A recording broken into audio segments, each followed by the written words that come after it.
안녕하세요. 저는 친정언니와 미용 일을 하고 있는 여성입니다. 애틋한 딸 한 명을 두고 있는 엄마이기도 하고요.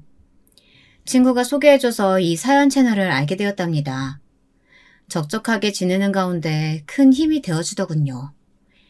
그러면서 옛 기억들이 새록새록 생각나는데 저 역시 굴곡 많은 인생사를 살아왔던지라 많이 공감도 되고 힘을 얻기도 했답니다. 우선은 친정언니가 제보하라 용기 주어 이 사연글을 적어보게 되었답니다. 끝까지 들어주시면 감사하겠습니다. 저는 어렸을 적 가난한 친정에서 자랐습니다. 우리 때의 가난이라 사실 다들 고만고만한 형편이긴 했지만 저희 집은 조금 더 특수한 경우였던 것 같습니다. 제 위로 2명의 언니와 아래로 1명의 여동생이 있었는데 내 자매들을 건사하기에는 어머니 아버지도 힘이 많이 붙이셨죠.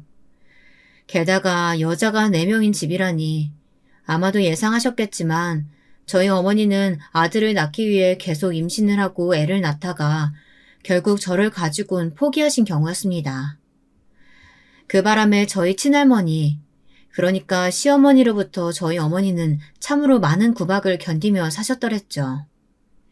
그 시대에 여자가 시집살이 하는 건 당연하게 취급되는 일이긴 했어도 저희 친할머니는 공포의 대상 그 자체였습니다.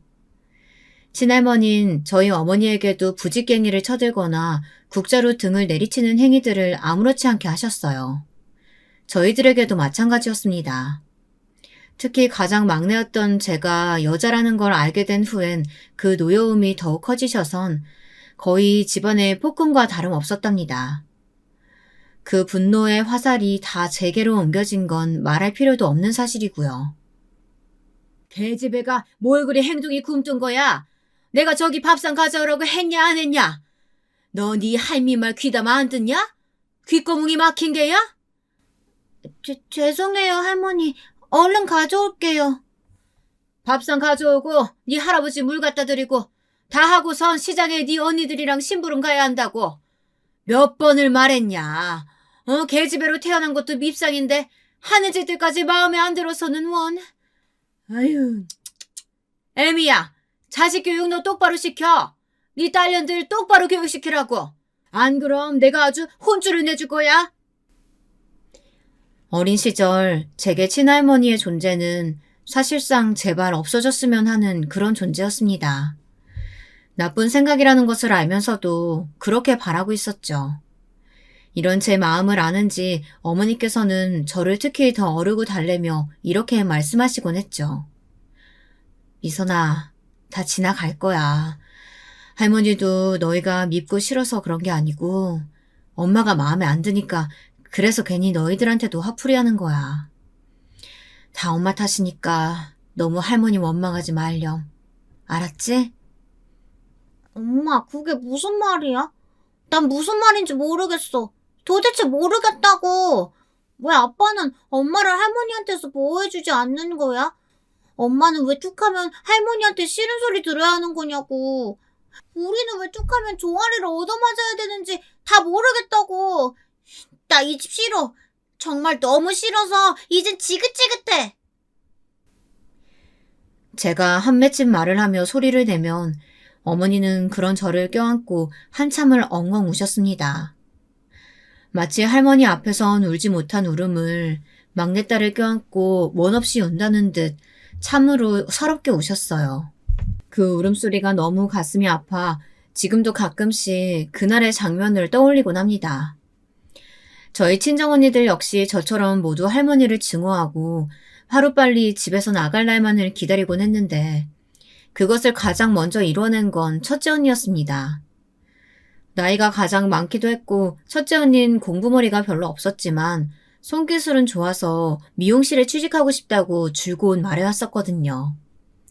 언니는 자기 몸처럼 자그마한 짐가방을 들고 여자면 당연히 집안일을 도우라는 할머니의 만류를 뿌리친 채 집을 떠났습니다. 그리고 기차역 앞에서 제 어깨를 붙들며 이리 말했죠. 미선아, 내가 너는 참 아꼈던 거 알지? 물론 다른 가족들도 다 아꼈지만 미선이 우리 막내 동생만큼은 가장 잘 됐으면 좋겠어. 언니가 서울에서 일자리 구해서 미리 자리 잡아놓을게. 그러니까 성인 되면 언니 있는 곳으로 와. 알았지? 응, 알았어, 언니. 약속 지켜. 꼭.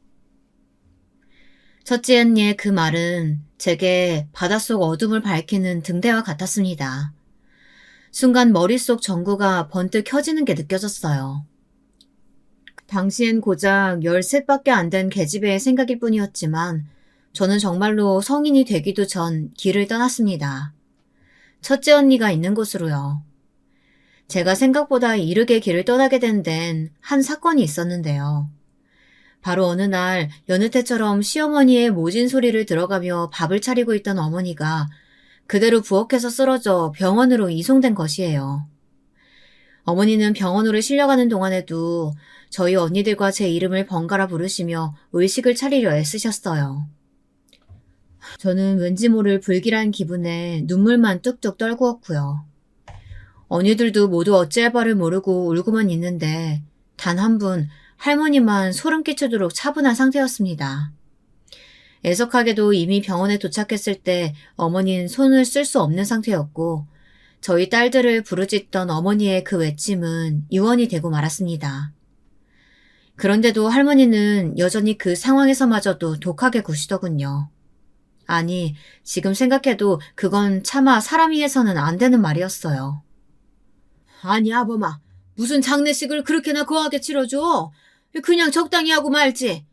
전년들 밥 먹이고 학교 보내는 것만으로도 돈 들어갈 때가 천지다, 아범아. 그리고 우리들끼리 하는 말이지만 너도 새 장가 들어야 한다. 알지? 여자 없이 남자 혼자 사는 거 나는 내 아들이 그리 사는 건 절대 못 본다. 일단 동네 사람들 시선도 있으니까 한 1, 2년 조용히 있다가 새 장가 들어. 할머니, 지금 뭐라고 그러셨어요? 아니, 듣고 있었던 거야? 언제부터?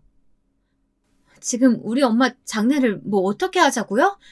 할머니가 입고 있는 그 옷, 매일 쳐드신 밥, 전부 다 저희 엄마 손길 닿은 거예요. 심지어 할머니가 서 있는 그 바닥까지도 할머니한테 온갖 소리 들어가며 엄마가 매일 물걸레질하며 닦아낸 곳이라고요. 그러니까 당장 죽은 우리 엄마한테 사죄하세요. 무릎 꿇고 엎드려 빌라고요. 시집살이 시켜서 미안하다고 죽을 때 졌다고 하라고요. 얘가 뭐? 쳐드셔? 아니 이년이 어디 버르장머리 없이? 저는 할머니가 반격하기도 전 그 순간 고함을 막 지르며 모든 물건을 다 깨부수기 시작했습니다. 할머니도 아버지도 이미 제정신이 나가서 피가 흐르는지도 모르고 물건을 부수는 절 보더니 무섭긴 했는지 차마 말리지는 못하고 경찰에 신고를 하더군요. 허나 동네 주민들과 경찰이 합세해 말릴 때까지 전 멈추지 않았습니다. 그렇게 동네를 뒤집어 놓은 후 장례에 온 첫째 언니와 함께 서울로 떠나게 되었습니다. 언니, 내가 할머니한테 그러지 않으면 우리 엄마 너무 불쌍해서 우리 엄마 영혼 이 땅 못 떠날 것 같아서 그랬어. 근데 앞으론 나 정말 잘 살 거야. 잘 살아서 아버지랑 할머니한테 보여줄 거야. 서울로 향했을 때 저는 도끼에 가득 차 있었습니다. 어떻게든 떵떵거리며 다시 고향에 내려가기 위해 금이 환양의 꿈을 품고 무슨 일이든 해서 성공하겠다 다짐했죠. 하지만 환상과 현실은 그 차이가 크죠. 한 번도 와보지 못한 서울이란 곳에서 전 대차게 아주 보란듯이 얻어맞고 꺾이고 말았답니다. 저는 처음에 종잣돈을 모으기 위해 언니의 미용실에서라도 일을 하려고 마음먹었는데 언니가 당시 사정이 좋지 않아 하고 있던 미용실을 접어야 하는 상황이 되는 바람에 언니에겐 도움을 요청할 수가 없었습니다. 그래서 이것저것 닥치는 대로 건물 청소일부터 시작해서 공장일, 파출부일, 돈이 되는 일이라면 다 해야 했어요. 그런데 몸이 축나도록 일해도 생활비를 충당하고 나면 돈은 밑빠진 독에 물붓기처럼 계속해서 빠져나가기만 하더군요. 거기다 사정이 안 좋아진 언니까지 가세하는 바람에 제 꿈은 정말 꿈으로만 끝날 위기였어요. 참으로 서글펐습니다. 그때 처음으로 진탕 술을 먹고 길거리를 돌아다니며 신세 한탄을 뱉어냈습니다. 그리고 그때 눈앞에 보이는 옷가게에 들어가 평소엔 절대 하지 않을 소비를 왕창 하고 나오는 와중에 어느 남자와 부딪혀 쇼핑백에 있던 옷들을 가득 쏟아내고 말았어요. 하필 제가 원래 입고 있던 허름한 옷이라 창피하더군요. 서둘러 주워 담고 있는데 괜찮아요? 많이 다친 것 같은데 무릎에서 피 많이 나요. 하며 다정히 누군가 말을 걸더군요. 고개를 들어보니 남자는 깔끔하고 준수한 외모에 저와 비슷해 보이는 나이 또래의 남자였습니다. 무슨 일인진 모르겠지만 술도 마셨겠다 저도 모르게 홀린 듯 강가 주변으로 자리를 옮겨 제 이야기를 주절주절 떠들게 되었고 남편도 처음 본 사람이 이러는 것에 당황한 것도 잠시 조용히 제 이야기를 들어주더군요. 그러면서 조심스레 위안 비스무리한 것을 하기 시작했는데 우습게도 그만 그때 남편에게 마음을 빼앗겼던 것 같습니다. 한 번의 인연으로 끝날 줄 알았지만 저는 그날 이후 남편을 또 한 번 만나게 되었습니다.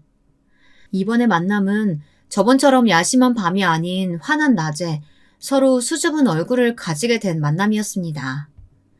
그러면서 서로를 알아가게 되었죠. 남편의 집안 또한 저희 집과 크게 다를 바 없이 형편이 좋지 않았습니다. 아버지는 사고로 일을 못하신 지 오래라 집에만 계시었고 남편의 어머니 되시는 분이 사실상 가장이셨는데 시장통에서 작은 해장국집을 운영하고 계신다고 하더군요. 그리고 남편에게는 동생이 한 명 있었는데 동생은 남편보다 이르게 결혼해서 이미 가정을 꾸리고 있었습니다. 난 내 동생이 나보다 일찍 결혼한 게 컴플렉스라면 컴플렉스야. 사실 집에선 내가 장남이기도 하고 다들 내가 일찍 결혼할 줄 알았는데 나보다 동생이 더 잘나서 그런가? 모든 면에서 뛰어나서 그런지 걔는 결혼도 빨리 하더라고. 그것도 완전 부잣집 여자랑. 찌질해 보일 수도 있겠지만 나는 내 동생이 참 부럽고 질투나고 그렇다. 남편의 동생은 꽤나 잘나가는 대기업 사원에 대학교 역시 전액 장학금으로 다닐 만큼 공부를 잘했다고 하더군요. 어딜 가나 주목받는 외모에 공부 머리까지 갖췄으니 남편과는 당연히 비교가 될 수밖에 없었다고 합니다. 거기다 남편은 성적이 부진해서 대학가를 엄두는 내지 못하고 그저 어머니 식당 일이나 돕고 있었는데 그 바람에 늘 잔뜩 위축되고 주눅이 들어 있었어요. 저는 그 점이 참 마음 아팠습니다. 저 역시 아들이 아니란 이유 하나만으로 오랫동안 고통받고 힘들어 보았잖아요. 남편 역시 저와는 다르지만 비슷한 그림자를 가지고 있다 생각하자 그런 남편을 더욱 보듬어주고 싶어졌어요. 아니야, 당신은 누구보다 빛나는 사람이야. 나를 구해준 사람도 당신이고. 난 당신과 함께 행복한 미래 꾸려나갈 자신 있어. 혼자면 못 갈 길이어도 둘이면 갈 수 있다고 하잖아. 그 말에 은은히 미소 짓던 남편. 그렇게 저는 프로포즈 아닌 프로포즈를 하며 남편과의 결혼을 결심하게 되었습니다. 제가 남편과 결혼하기 위해 시어머니를 찾아간 자리에서도 남편의 동생인 서방님과 동서가 함께 와 있었는데요. 일단 서방님은 남편의 말대로 훤칠한 외모에 어쩐지 머릿속에서 생각한 느낌 그대로였습니다. 그리고 동서는 그 내면의 악독함을 전혀 파악할 수 없을 만큼 선하고 수더분한 인상을 가진 사람이었습니다. 형님 되신 분이 온다고 해서 저까지 졸라서 따라왔어요. 부담스럽지 않으실지 모르겠네요. 아니에요. 저도 만나 뵙게 돼서 반가워요. 얘기 많이 들었어요. 어머님 안녕하세요. 강미선이라고 합니다. 그래 어서 와요. 우리 덕수랑 결혼할 아가씨라고 들었는데 실물로 보니 뭐 아주 영 나쁘진 않네. 일단 오느라 고생했을 테니까 앉아요. 이날 굉장히 신경이 쓰였던 것이 시어머니였는데요. 딱히 대놓고 반대를 하시진 않지만 어쩐지 첫 만남에서 저를 마음에 들어하지 않는 인상을 받았습니다. 특히나 제 고향이나 친정의 경제적 수준 같은 이야기를 들으시곤 가끔씩 고개를 돌려 한숨을 뱉으시는데 왠지 모르게 위축이 되더군요. 일단 첫 만남은 그렇게 비교적 그럭저럭 마무리되었지만 문제는 결혼 후였습니다. 아니 어쩌면 저희 할머니와 아버지를 어쩔 수 없이 모셔놓고 치룬 결혼식에서부터 시작되었을지 모르겠어요. 결혼 후 시어머니가 틈만 나면 둘째 동서가 이걸 사줬네 저걸 사줬네 하며 자랑을 하시더군요.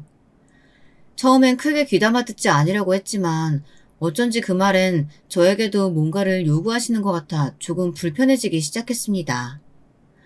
남편에게 혹시나 해서 물어봤는데 남편은 아예 이해조차 하지 못했고요. 제가 너무 예민하게 느끼는 건가 싶었는데 그 정도는 분명 지나칠 때가 있었어요. 가령 동서는 신혼여행 때 이 정도의 어마어마한 선물을 준비했는데 너는 지갑을 사온 거냐 하는 말이라던가 자기 취향이 아니라 올해는 못 쓰겠다는 말이라든지 그런 것들이요. 왜 효도의 기준이 꼭 돈이 되어야 하는지 내심 답답하고 섭섭했죠. 아무리 그래도 내가 손윗 사람인데 대우까진 바라진 않았어도 조금만 다정히 대해주시지. 동서와 날 대하는 온도 차이가 너무 많이 나는 것 같아. 소갈이 하는 거 말곤 할 수 없는 게 없던 나날들이었습니다. 그러다 어느 날엔 어머니 생신이라서 평소 가장 좋아하시는 컬러인 하얀색 가방을 준비해 갔는데요. 생각했던 반응과는 너무 다른 반응이 나와서 당황스러웠습니다. 아이고, 가방이 뭔 하얀색이냐? 어머님이 저번에 갖고 싶다고 하셔서 사왔는데 별로세요? 그랬나? 근데 아무래도 하얀색은 때가 너무 많이 타서 들고 다니진 못하겠구나. 반품하기도 그렇고 참 돈 아깝네. 너는 센스 좀 키워야겠다. 그 센스는 우리 예쁜 둘째 아가한테 배워라. 손 아랫사람이지만 배울 건 좀 배워야지. 그나저나 둘째 아가는 뭐 먹고 싶은 거 없니? 저번에 내가 해준 갈비찜 맛있다고 했지? 아무래도 너 온다고 해서 그것 좀 해놨어. 가져가라. 사돈 어른도 좀 챙겨드리고. 감사합니다, 어머님. 제 생각까지 다 해주시고. 근데 어머님, 이 하얀색 가방 어머님이랑 아주 잘 어울릴 것 같은데요? 다시 한번 매보세요. 여보 봐봐. 이쁘지 않아? 어머님, 제가 저번에 선물해드린 옷이랑 매면 더 멋스러울 것 같아요. 어머, 그래? 우리 둘째 아기가 이쁘다고 하니까 이쁜 거지 뭐. 알았다. 고맙구나. 동서의 말에 바로 얼굴이 바뀌어 그러냐며 하시는 시어머니. 남편 역시 이를 보고 무슨 생각이 들었는지 약간 표정이 굳어졌습니다. 근데 또 티를 내긴 뭐했는지 넘어가더군요. 비참해진 건 저 한 사람뿐이었어요. 시아버지도 서방님도 모두 제가 겪을 감정에 대해선 아무도 생각지 않더라고요. 다만 이 시기에 제게 그나마 힘이 되어주셨던 분이 있었으니 바로 가정부 아주머니셨습니다. 동서가 시어머니를 위해 고용한 분이셨는데 제가 속상해하는 기색이면 저에게 다가와 과일 같은 것을 내어주시며 조용히 위로해 주시더군요. 아까 많이 속상했죠? 먹고 힘내요. 많은 단어는 아니었지만 그 말로도 충분히 위안이 되었습니다. 그리고 또 한 사람이 있었으니 예상 외로 동서였습니다. 동서는 눈치가 빠른 사람이었어요.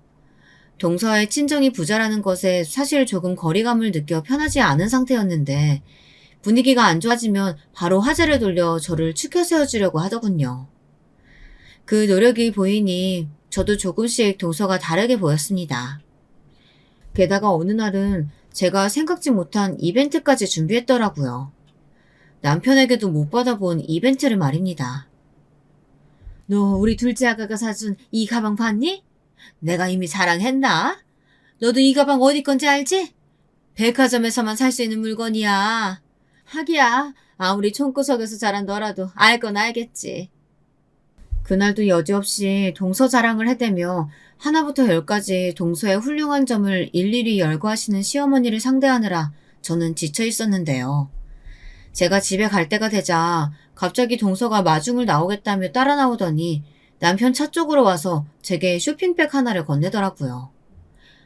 저 형님, 제가 형님 것도 사왔어요. 사실 형님과 친해지고 싶어서 주는 뇌물이기도 하고요.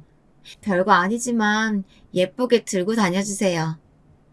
어머, 고마워 동서. 내 것까지 준비했을 줄은 몰랐는데 난 뭐 줄 게 없어서 어떡하지? 괜찮아요 형님.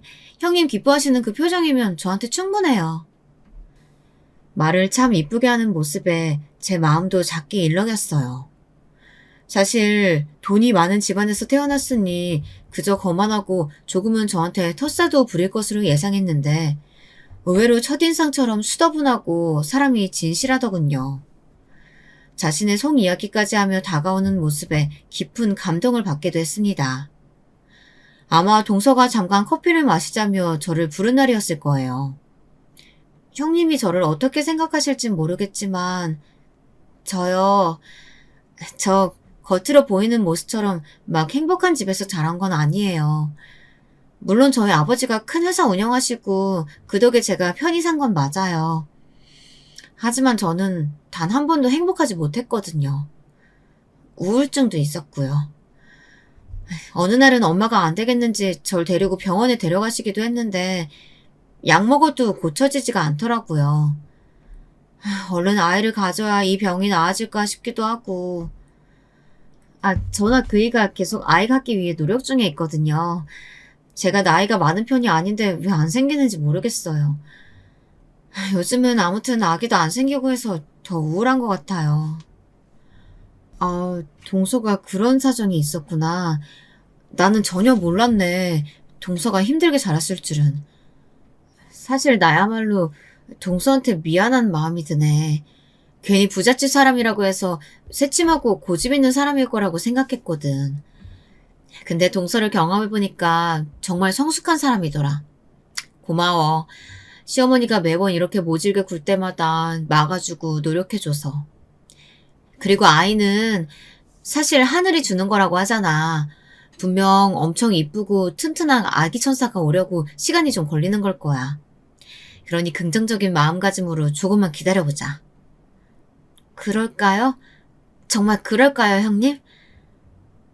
그렇게 말해주시니까 제 마음이 너무 편해져요. 고마워요, 형님. 형님은 전생에 제 언니였을 것 같아요. 왠지. 눈물을 글썽거리는 눈으로 저에게 고맙다며 폭 안기는 동서를 보니 저는 순간 제가 정말 친언니라도 된 듯한 기분이 들었습니다.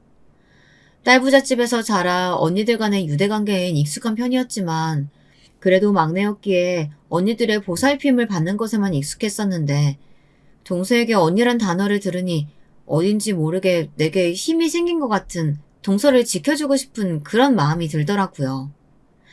마치 제가 남편에게 그런 마음을 가졌던 것처럼요. 남편은 제가 동서와 사이가 가까워지자 이상한 듯 고개를 갸우뚱했어요. 어떻게 배경이 다른 동서와 친해졌는지 궁금해하더라고요. 그러면서 갑자기 모임을 갖자고 하더군요. 모임? 갑자기? 당신은 서방님 불편해하잖아. 아니야. 당신이랑 재수씨가 친하게 지내는 거 보니까 나도 동생네 부부를 너무 못 챙긴 것 같아서 말이야. 이참에 친해지고 형제간에 소원했던 거 풀면 좋지. 그땐 남편의 음험한 속내를 모르고 저 말을 고지고대로 믿었는데요. 사실상 모임에서 발생하는 돈을 부담할 여력도 되지 않았지만 남편은 꼭 동생네 부부와 함께하는 모임에 반드시 참석하려고 했습니다. 그러면서 점점 동서에게 다가가 자신이 하려는 사업에 대해 이야기를 늘어놓기 시작하더라고요. 재수씨, 사실 이 사업은 제가 많이 준비한 사업이에요. 물론 신입이 안 가면 거절하셔도 돼요. 투자를 강요하는 건 절대 아니니까요. 여기 사업 계획서인데 읽어보시고 연락 주세요. 그때야 비로소 남편의 목적을 눈치챘습니다. 남편이 동서를 통해 돈을 타내서 어머님의 해장국집에서 벗어나 자기만의 사업을 차리려고 하는 것을요.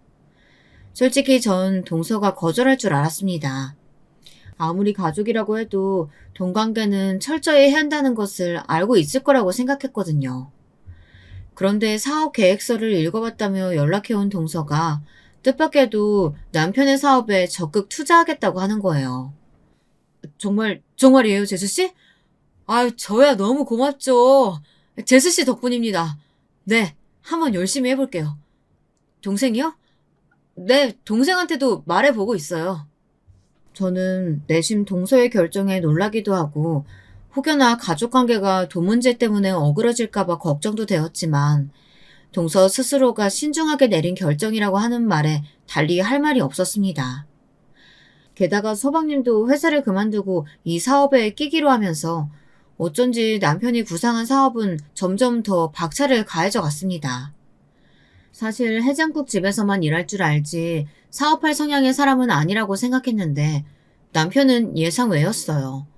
한번 길을 트더니 누가 막을 새도 없이 정신없이 앞만 보고 돌진하더라고요. 매일이 야근에 주말 출근까지 불사하곤 했지만 그럼에도 열심히 자신의 일에 매진하여 어떻게든 성과를 내려고 하는 모습이 나쁘게 보이진 않았습니다. 서방님에게 그간 느껴왔던 열등감을 이렇게 결과로 바꿔보려고 하는 것인가 이런 생각이 들었죠. 다만 불편한 것이 있었다면 남편이 동서에게 쩔쩔 못 매고 온갖 아부를 한다는 것이었어요. 동서는 은근히 그것을 즐기고 있는 것 같기도 했고요. 제겐 여전히 잘해주는 동서였지만 남편이 아랫사람을 자처할 때 그대로 두고 보기만 한다는 점이 마음에 들지 않았습니다. 아, 재수씨, 그 향수요? 제가 지금 당장 사갈게요. 그거 한정판인데 마침 딱 하나 남았더라고요. 네, 걱정하지 마세요. 재수씨한테 어울릴 것 같아요. 네, 그럼 아주버님 부탁드려요. 보면서 그 모습이 참 짠하면서도 불편했습니다. 오로지 성공만을 위해 아부하는 남편. 과연 내가 선택한 사람이 이런 사람이었던가 그런 실망감도 들었죠. 그러던 중 인생에서 가장 행복한 기쁨을 만끽할 수 있는 일이 생겼는데요. 이 일로 인해 그렇게나 사이 좋았던 동서와는 거의 전쟁 같은 사건이 벌어지게 되었답니다. 제게 소중한 아기 천사가 찾아온 것이었어요. 남편이 워낙 바빠서 노력할 틈도 없었는데 다행히 늦지 않게 적당할 때 찾아와 준 아기 천사가 너무나 고마웠습니다. 저는 이 소식을 당연히 시댁에 알렸고 어느 정도 축하를 받을 거라고 여겼습니다. 그런데 시댁 식구들의 반응이 말로 표현할 수 없을 정도로 섭섭했습니다. 일단 시어머니는 뭐? 애를 뱄다고? 아이고 좋은 일이네. 장가는 늦게 갔어도 애는 일찍 만들어 왔구나. 장하다 우리 장남. 하지며 제가 아닌 남편만을 칭찬했고요. 시아버지 역시 딸인지 아들인지부터 꼭 알아오라고 당부하셨습니다. 첫애는 반드시 아들이어야 한다는 말씀을 덧붙이시면서요. 첫애가 왜 꼭 아들이어야 하는지 가뜩이나 그걸로 인해 평생 상처를 받아온 마당에 저는 대차게 묻고 싶었지만 차마 대거리까지 하진 못하고 전화를 끊었습니다. 거기다 여기서 더 충격적인 반응이 있었으니 동서와 서방님네 쪽이었어요. 그 중에서도 동서 쪽이었는데요. 사실 동서에게 이야기하기 전엔 많이 망설여지긴 했습니다. 아무래도 동서는 무려 5년 동안 아기를 기다려왔는데 생기지 않아 힘들어했고 가뜩이나 요즘 우울한 표정들이 보여 마음이 안 좋았거든요. 저 동서 전할 말이 있는데 사실 나 아기 가졌어. 동서한텐 조금 미안하네. 동서가 요즘 마음고생 많은 거 아는데. 네? 형님이 아기를 가졌다고요? 제가 아니고 형님이요? 말도 안 돼. 어? 동서 반응이 왜 그래? 말도 안 된다니. 이만 끊을게요. 전화할 기분 아니에요. 사실 개인 감정으로 기분이 좋지 않을 순 있어도 겉으로 티내지 않고 축하해 줄 줄 알았습니다. 적어도 저와 동서 간에 우정이 존재한다고 생각했으니까요. 그런데 동서는 아니었나 봅니다. 표독스러운 행보를 이어가는데 날이 갈수록 기가 차더군요. 제가 임신한 후 입덧이 너무 심해서 명절에 못 간 날이 있었는데요. 그날 저녁 갑자기 저희 집 문을 쾅쾅 두들기더니 잔뜩 술에 취해 와서 이러더군요. 형님 때문에 제가 얼마나 고생했는지 알아요? 도대체 그깟 애밴 게 뭐 유세라고 명절에 안 와요. 형님, 주제 파악 좀 하세요. 없이 왔으면 그런 거라도 해야 며느리 도리예요. 뭐 도리? 아니 갑작스럽게 연락도 없이 쳐들어와서 이게 무슨 행동이야. 동서야말로 예의 갖춰. 내가 무슨 유세를 떤다고 해. 입덧으로 아무것도 못 먹는 사람한테 와서 그게 할 말이야? 난 며느리 도리 못 지킨 거 없어. 동서나 행동 똑바로 해. 아무리 생각해도 화가 가라앉질 않았습니다. 제가 먼저 임신한 것에 질투를 느끼고 시샘을 할 수는 있겠지만 그걸 저런 방식으로 티내는 건 아이도 안 할 유치한 행동이었으니까요. 이후 어쩌다 들른 시댁에서도 동서와 제가 모인 자리에서 싸늘한 기류만이 흘렀습니다. 시어머니와 시아버지도 대강 어찌된 일인지 아는 눈치였고 결코 중간에서 동서를 나무라거나 할 생각은 안 하시더군요. 외려 저보고 동서의 아기씨가 들어설 한약을 지어야 하는데 아는 한방병원이 없냐고 물어오더라고요. 뱃속에 작게 태동이 느껴지는 아이에 대해선 전혀 묻지도 않으시고 말입니다. 저는 시부모님의 그런 태도가 섭섭했습니다. 동서와 저를 놓고 하는 시부모님의 비교야 이미 겪어올 대로 겪어와 익숙해졌다고 생각했건만 이런 식으로 상처를 입게 되니 또 새로운 상처가 느껴질 만큼 가슴이 아프더라고요. 그래, 너야 순풍순풍 잘 났겠지. 근데 난 우리 둘째 아기가 걱정이다. 너도 알겠지만 걔가 마음이 오중이 어리니? 아마 너가 임신하고 속 쓰려 죽을 건데 네가 손윗사람이라 말도 제대로 못하고 말이야. 너 행여나 둘째 앞에서 임신했다고 잘난 척하거나 애 얘기로 사람 속 들쑤시지 말아라. 알겠니? 어머님, 제가 왜 그러겠어요. 그리고 동서 말 못하진 않던데요. 저번에 저한텐 명절날 안 왔다고 아닌 밤중에 집까지 찾아와서 한바탕 소리 지르고 갔어요. 저나 남편이나 그 뒤처리 감당하느라 너무 힘들었고요. 어? 그날은 너도 없는 마당이라 왜 시켰는데? 아니 그래, 둘째 애가 아무튼 그 정도로 마음이 힘들다는 거야. 원래 사람이 마음이 힘들면 무슨 말이든 하는 법이야. 몸보다 더 고치기 힘든 게 마음의 병이라는데 우리 둘째 아가가 워낙 병약하다 보니까 그런 거야. 네가 이해하고 더 마음 넓게 써라. 그게 손윗사람이야. 그래, 네 시애미 말이 맞다. 그나저나 너는 딸이라고 했다고? 아이고, 암탉이 울면 집안이 망한다던데. 아휴, 마음에 드는 구석이 어째 하나도 없구나. 그러던 어느 날은 시어머니와 시아버지가 번갈아가며 제게 공격을 퍼부으시는데 멀뚱히 앉아 그걸 지켜보고 있는 남편에게까지 너무나도 화가 나버리고 말았습니다.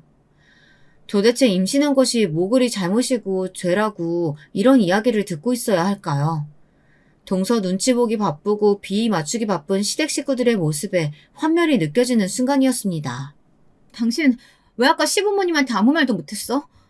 당신 동서한테 투자받은 돈 때문에 그래? 그래서 말도 못하고 내가 그렇게 무참히 짓밟히는 동안 입 다물고 있었던 거야? 그런 거냐고! 아니 그게 아니고 넌 네가 너무 예민하다고 생각 안 하냐? 아니 재수씨가 마음 좀 상해서 그런 말 할 수도 있는 거지 뭘 그걸 가지고 우리 엄마 아빠한테까지 고스란히 일러바치고 있냐? 너도 유치해. 재수씨 욕할 게 아니라고. 게다가 남편은 대놓고 동서 편을 드는데 남의 편인지 남편인지 분간이 가지 않더라고요. 저는 임신한 것도 있고 그냥 남편 보고 사무실에서 자고 오던지 마음대로 하라고 했습니다. 남편의 얼굴을 보면 동서가 떠오를 거고 그럼 시댁 식구들이 연달아 떠올라서 너무 마음이 괴로워질 것 같았거든요. 저는 차라리 태교에 집중하자고 생각하며 시댁과는 거의 연을 끊다시피 한 상태로 살았습니다. 그리고 또 저는 집에서 할 수 있는 부업 같은 걸로 무리하지 않는 선에서 제 수중의 돈을 만들어 나갔습니다. 남편에겐 어느 정도 마음을 풀긴 했지만 깊은 속내엔 경제적인 부분을 남편에게 기대하는 것이 싫었기 때문이죠. 그러던 중 첫애를 낳고 얼마 되지 않아 친정 언니로부터 연락이 왔습니다. 언니가 미용실을 다시 오픈했다면서 같이 일해보지 않겠느냐고 연락이 왔더라고요. 사실 그때는 육아가 바빠 그럴 여력이 없었기에 거절했지만 언니에게 반드시 꼭 미용 일을 배워서 언니를 돕고 싶다고 말해놓았습니다. 왜인지 그 길이 꼭 저와 잘 맞을 것 같았거든요. 물론 제가 첫애를 낳았을 때 동서건 시댁 사람들이건 저에게 딱히 크게 축하의 말은 건네지 않았습니다. 동서는 아예 얼굴 자체를 비치지 않았고 시어머니는 저와 아기를 한번 보고는 쓱 가버리셨죠. 시아버지는 아들이었다면 더 좋았을 텐데 라는 말을 구태여하며 가뜩이나 몸이 성취하는 상태의 저에게 상처를 주셨답니다. 어른들은 그놈의 아들이 뭐 그리 대단하다고 아들 타령을 해대는 걸까요? 정작 본인 아들들이 뭐 그리 대단한 역할들을 한다고 말이죠. 그럴수록 저는 우리 딸을 더 잘 키워내리라고 이악 물고 다짐했습니다. 다만 당시 한 가지 걱정되는 일이 있었다면 남편과 서방님이 함께 시작한 사업이 갑자기 내리막길을 걷기 시작했습니다. 진행하던 사업에 큰 프로젝트에 문제가 생기고 중요한 거래처가 끊기는 바람에 입지가 위태로워진 것이죠. 서방님은 재빠르게 발을 빼버렸고 남편 홀로 남았는데 사실 성장하는 회사였지 기반이 자리 잡힌 회사가 아니었어요. 그래서 저는 불안하기도 하고 조바심도 났습니다. 저 하나 굶는 건 상관없었지만 저에겐 지켜야 할 딸이 있었으니까요. 아니야, 어떻게든 일어설 거야. 재수씨가 있잖아. 재수씨가 도움 준댔어. 남편은 그 후로 동서에게 더 집착하며 아부를 떨기에 나섰습니다. 같이 있을 때마다 동서의 칭찬에 동서를 여왕처럼 모시는데 그 모습이 너무 보기 역할 정도였어요. 제 딸 생일보다 동서 생일이 우선이었다면 믿으시겠어요? 그리고 전 혹시 모를 상황에 대비해 딸이 어느 정도 크고 난 후엔 언니의 미용실에 들어가 일을 시작했습니다. 미용일을 처음 배워보는 것이었기 때문에 아주 많은 연습이 필요했습니다. 얘, 너 감각이 없다. 나는 미선이 너가 이쪽으로는 빠릿빠릿할 줄 알았는데 말이야. 너 이러다간 손님 못 잡겠어. 얼른 더 연습해. 언니가 한 번씩 이렇게 엄하게 혼낼 때면 새삼 더 긴장돼서 열심히 미용 가위를 들고 연습을 하게 되더군요. 가끔은 딸아이를 데리고 미용실에 갈 때도 있었는데 딸아이는 그런 제 모습을 보고 뭐가 뭔지도 모르며 방실방실 웃기도 했습니다. 손님들도 그런 딸아이를 좋아했고요. 그러던 중 미용실에서 뜻하지 않은 사람을 만나게 되었습니다. 저희 시댁에서 일하는 가정부 아주머니요. 이런저런 이야기를 나누게 되었는데 푸근하신 성품이신 건 알았지만 막상 이야기를 나눠보니 더 사람이 좋으시더라고요. 나도 사모님이 열내실 때마다 얼마나 간이 떨어질 것 같은지 몰라요. 별것도 아닌 걸로 버럭버럭 말이야. 그리고 이런 말 좀 그렇지만 큰 사모님한테 너무하신 것 같더라고. 작은 사모님한테는 납작 엎드리듯 유순하게 굴면서. 사람이 어쩜 그래요? 내가 다 분통 터져 죽는 줄 알았어요. 이해해 주셔서 감사해요. 이런 말 들으니까 괜히 뭉클해지네요. 시댁에서 유일한 편이나 다름없던 가정부 아주머니와 터놓고 속 이야기를 하니 괜히 울컥하면서도 마음이 뭉근해지는 것 같았습니다. 그러다 아주머님께서 혹여나 아이 맡길 곳이 딱히 없으면 저녁 때는 시간이 되니 그때 부탁해도 된다고 하더라고요. 나는 자식들이 다 지방에 있고 저녁에 별로 할 게 없어서 적적해요. 그냥 믿고 애 맡겨주시면 잘 돌봐드릴게요. 돈은 적게 주셔도 상관없어요. 사실 남편 돈을 써가면서 시터를 고용하기 애매한 저녁엔 딸아이를 미용실에 데려오곤 했는데요. 그럴 수만 있다면 더 안심이 되고 우리 딸을 위해서도 더 좋을 것 같았어요. 거기다 적은 돈으로 봐주신다고 하니 너무나 감사할 따름이었습니다. 그렇게 저는 딸아이를 아주머니에게 맡기곤 미용실 연습에 박차를 가했죠.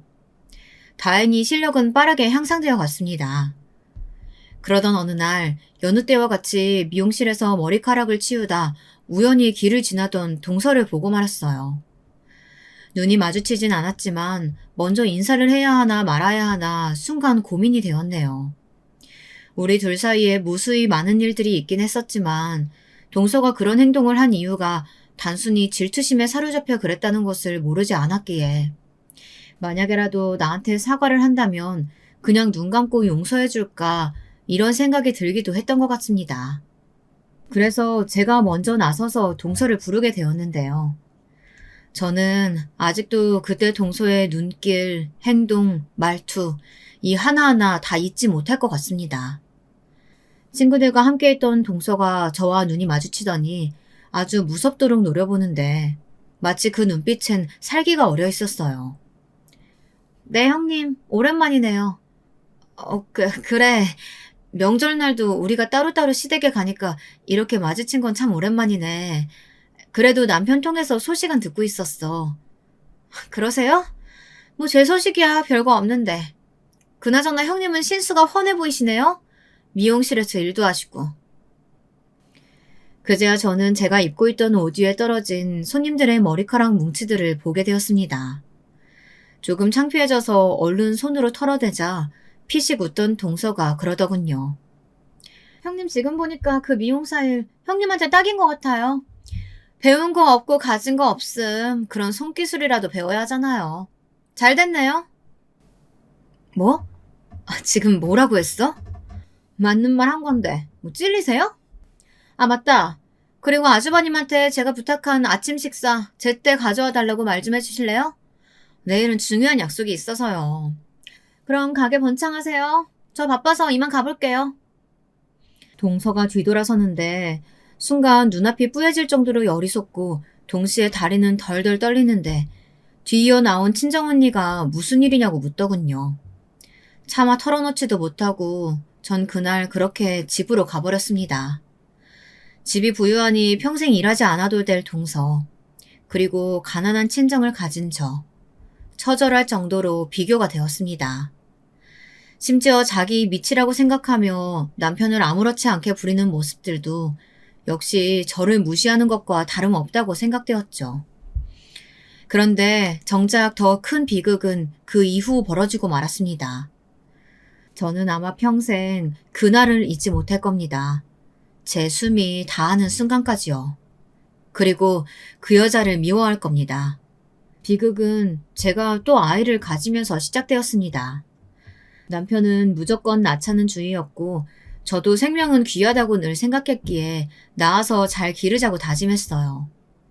역시나 남편은 저희의 둘째 아이 소식을 시댁에 알렸고 이때 전 당연히 동서에겐 따로 연락하지 않았는데요.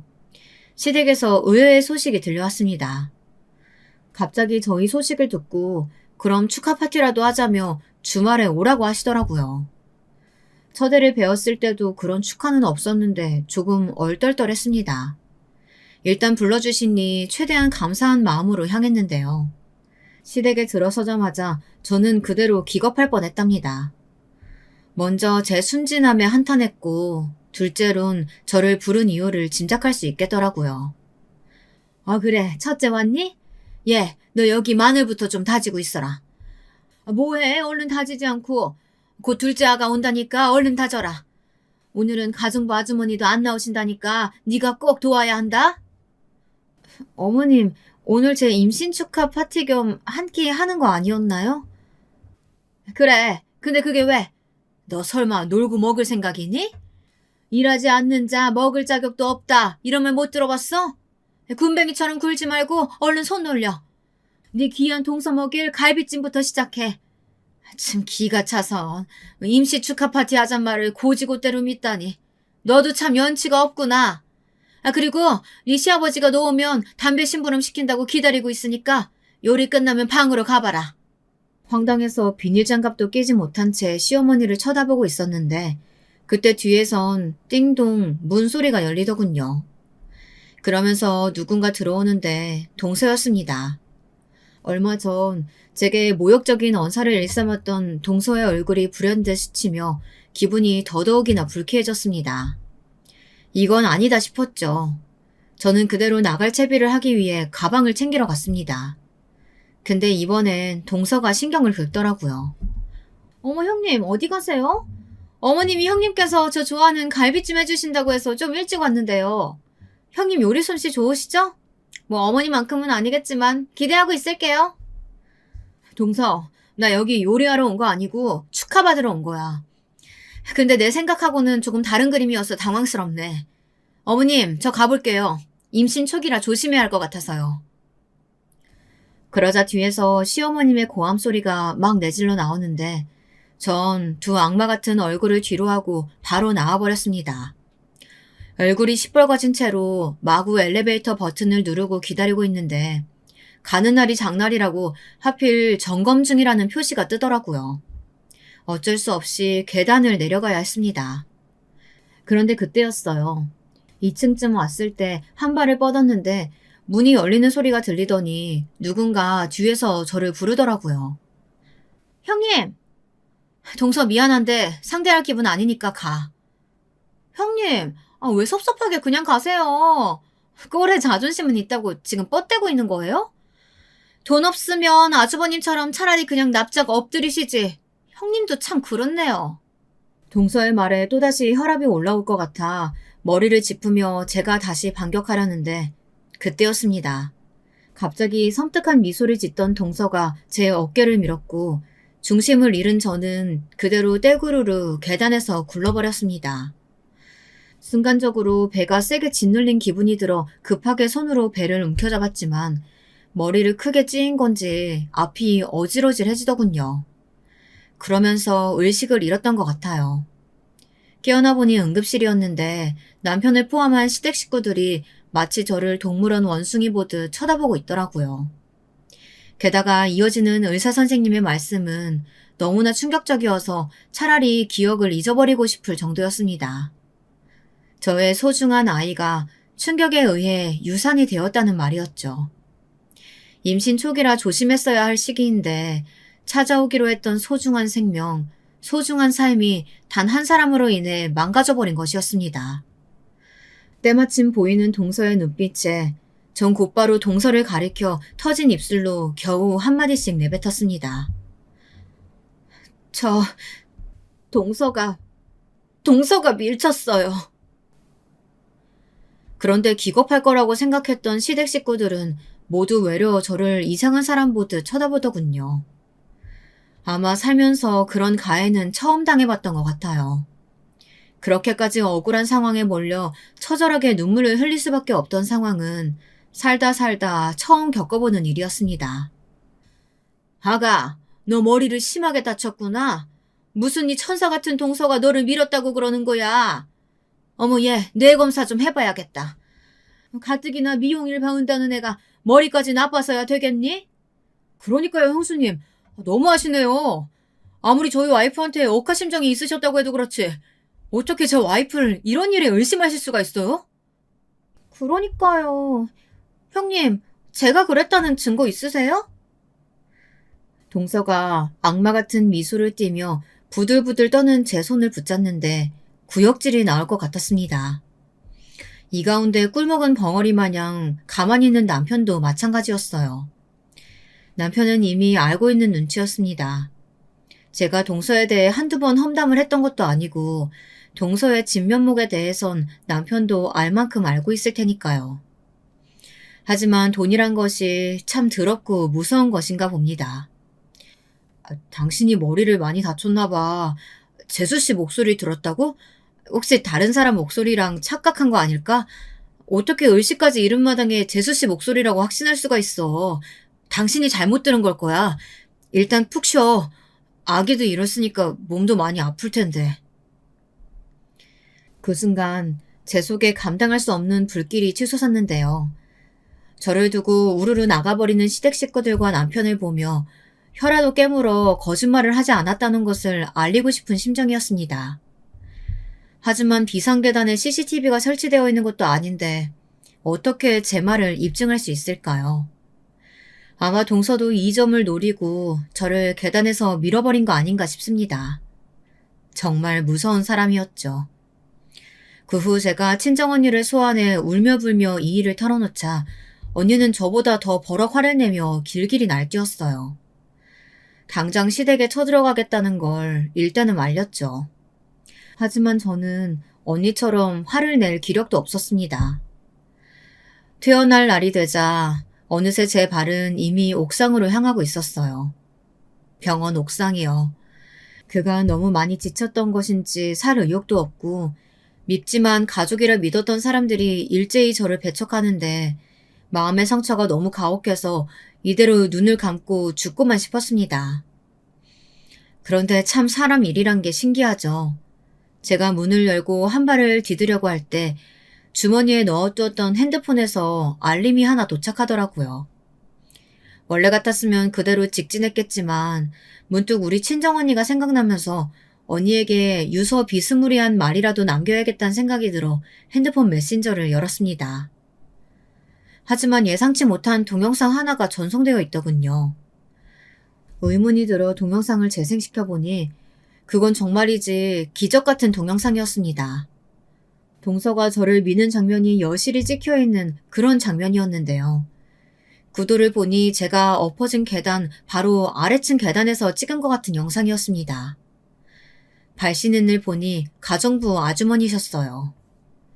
저는 바로 친정언니를 대동해서 경찰서로 향해 이 동영상을 보여주고 동서를 고소하겠다는 법적 의사를 밝혔습니다. 그리고 가정부 아줌마를 만나 자세한 상황을 들어보게 되었는데요.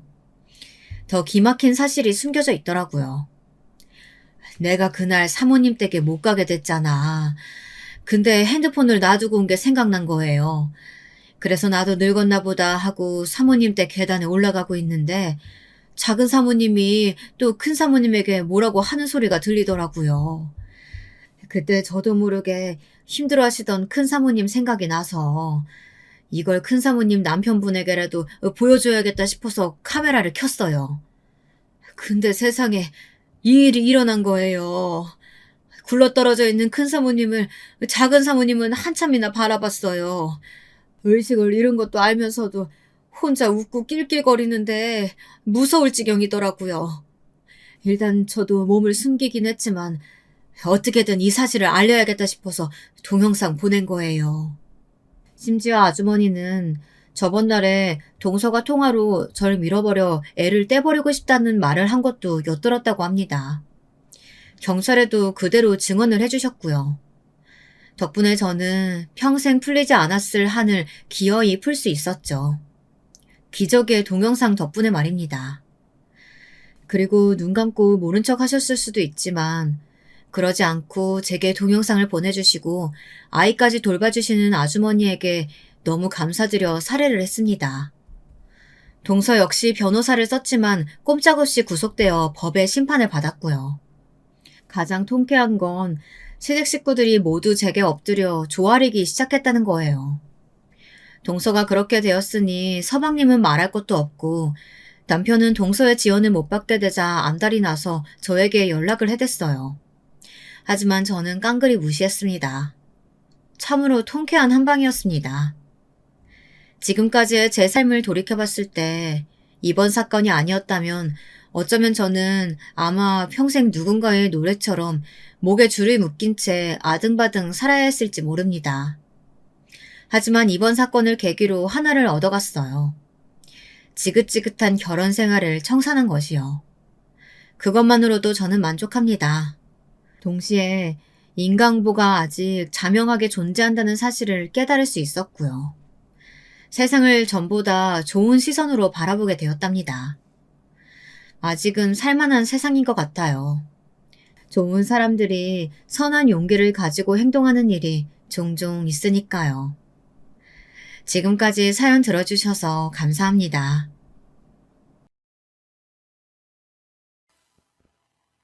안녕하세요. 저는 곧 60대에 접어드는 평범한 한 여자입니다. 많은 분들의 기구한 사연을 들으며 울다가 웃다가 하다 보니 저도 저의 일생을 통틀어 너무나 힘들고 또 너무나 통쾌했던 이야기를 해보고 싶어졌어요. 꽤 긴 이야기가 될 것 같네요. 재미있게 들어주시면 감사하겠습니다. 저는 막 시골에서 상경해서 도시에 터를 잡으신 부모님 덕에 제법 큰 도시에서 자랐습니다. 부모님은 농사짓던 땅을 마을 사람들에게 소작을 주고 큰 재래시장에서 포목점을 하셨어요. 당시에는 한복을 입는 사람들이 많았기 때문에 꽤 장사가 잘 되었습니다. 부모님은 성실하게 재산을 조금씩 늘려가셨어요. 저는 공부에는 별 흥미가 없었기 때문에 겨우겨우 고등학교를 마치고 여기저기 쏘다니면서 즐겁게 20대를 보냈습니다. 그러다가 엄마를 따라갔던 성당에서 한 오빠를 만나게 되었어요. 엄마가 성당을 다니기 시작하면서 저도 천주교 신자가 되었거든요.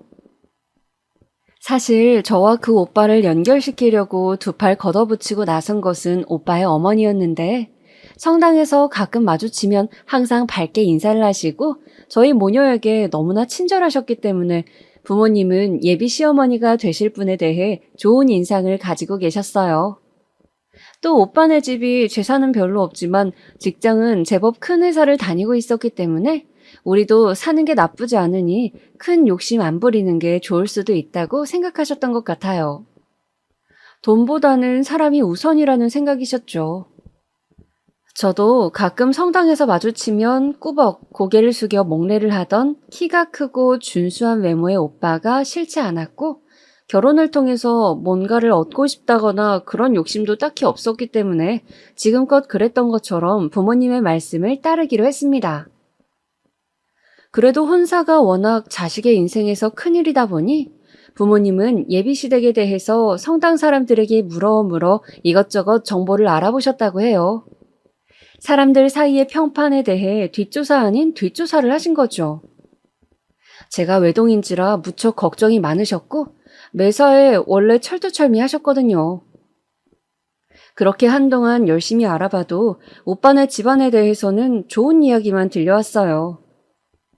형편이 어려운 성당 어르신에게 식사를 자주 챙겨드린다는 이야기, 또 고아원을 방문해 정기적으로 후원한다는 이야기 등등 빠듯한 형편에도 다른 사람을 돕는 일에 언제나 앞장서서 나선다는 이야기들이었어요. 인품을 가장 중시하셨던 부모님은 그런 부모 밑에서 자란 아들이 얼마나 반듯하겠냐며 살면서 내 딸 서럽게 하지는 않을 것 같다고 그 집에 저를 시집 보내기로 결정하셨죠. 그래서 저는 양가 부모님들의 추진으로 28살의 나이에 조금 늦은 결혼을 하게 되었습니다. 시어머니는 시장에서 야채 장사를 하셨는데 저를 보고 곱게 자라서 아기 같다며 자신이 끼고 보살펴주고 싶다 하셔 저희 부부는 시부모님과 합가를 해서 살게 되었어요. 저는 시부모님과 함께 지내는 것이 싫지 않았습니다. 항상 웃으며 제 이야기를 들어주시고 딸을 챙기는 것처럼 살갑게 대해주셨기 때문이죠. 그렇게 시작된 제 결혼 생활은 항상 시부모님과 함께였어요. 저는 회사에 간 남편을 기다리는 낮 시간 동안 시어머니 일을 가끔 도와드리기도 하고 또 어깨가 결리다고 하시는 시아버지 어깨를 안마해드리기도 하면서 그분들과 잘 지내려고 노력했습니다. 또 회사 일에 남편이 지쳐 보이면 가끔 주말에 남편과 나들이를 가기도 하면서 비교적 즐거운 신혼생활을 했어요. 그런데 제가 결혼한 지 3년째 되던 해에 큰 눈이 내렸습니다. 부모님은 시골집에 다녀오시다가 그만 불의의 사고를 당하고 말았어요. 도로가로 눈덩이들이 덮치는 바람에 자동차가 도로에서 절벽으로 떨어지게 되었고 안에 타고 계시던 부모님은 갑작스럽게 사고로 유명을 달리하셨습니다. 저는 너무나 황망하고 가슴이 찢어져 어찌할 바를 몰랐어요. 장례를 치르면서도 뭘 해야 할지 몰라서 마냥 울고만 있었습니다.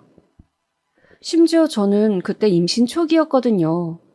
그래서 장례를 치르는데도 더 앞에 나서서 뭔가를 하지 못하고 계속 기운이 없어 주저앉아 쉬기만 했습니다.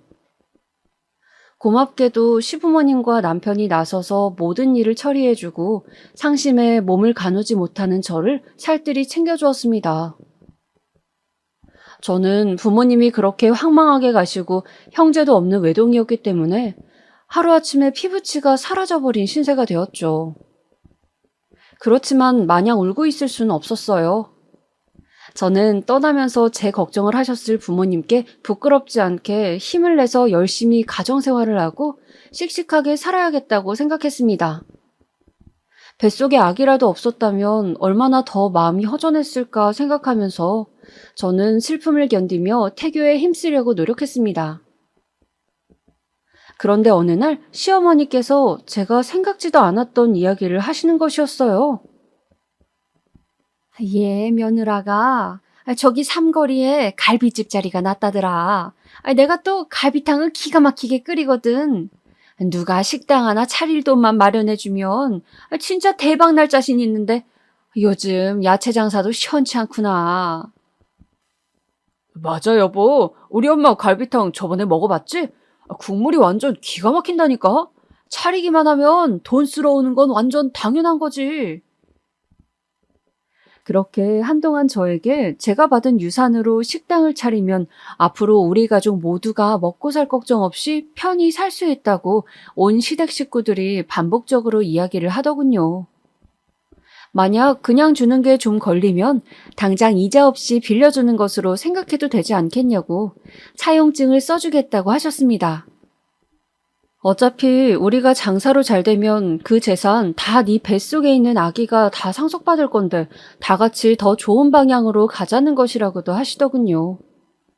저 역시 계속 이야기를 듣다 보니 제가 혼자 뭔가를 할 수 있는 기술도 없고 어차피 자식을 낳으면 이 집 자손이 되는 것이니까 다 제 자식 몫으로 생각하고 시댁에서 큰 갈빗집을 차릴 수 있도록 돈을 내주고 말았어요.